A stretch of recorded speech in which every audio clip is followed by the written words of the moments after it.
হ্যাঁ, my name is খান। দিওয়ানার পর ডর কাটিয়ে 18 বছরে এই বাজিগর এখন বলিউড বাদশাহ।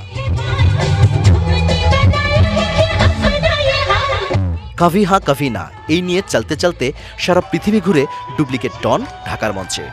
বঙ্গবন্ধু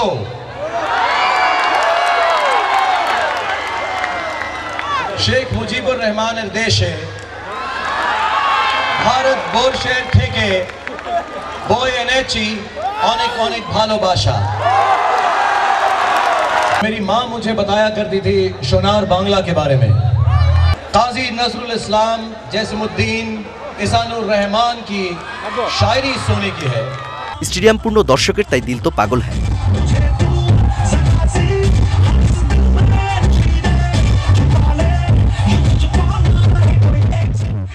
আর পরদেশে স্বদেশ পে কাল হোনা হো দেবদাস বলেন মে হুনা।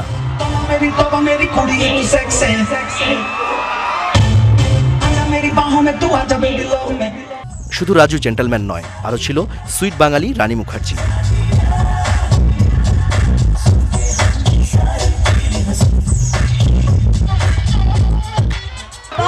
বাবা মাকে বলতে পারি তো কি ঢাকায় সবাইকে খুশি করে আসলাম।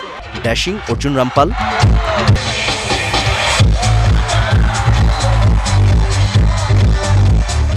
ঈশা কপিকার,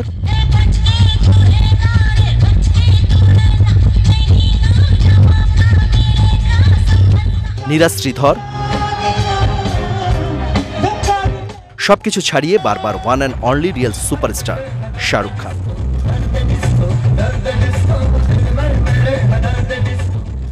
ছোট পর্দা দিয়ে অভিনয় শুরু, তারপর 92-তে দিওয়ানায় সেকেন্ড হিরো। এরপর আর পেছনে ফিরে তাকাতে হয়নি বলিউড কিং শাহরুখকে। অনেক দেরিতে হলেও ঢাকায় এলেন, মুগ্ধ করলেন ঢাকার মানুষকে, নিজে মুগ্ধ হলেন বাংলাদেশের মানুষের ভালোবাসায়। ঢাকার আর্মি স্টেডিয়াম থেকে রাজীব আহমেদ, চ্যানেল আই।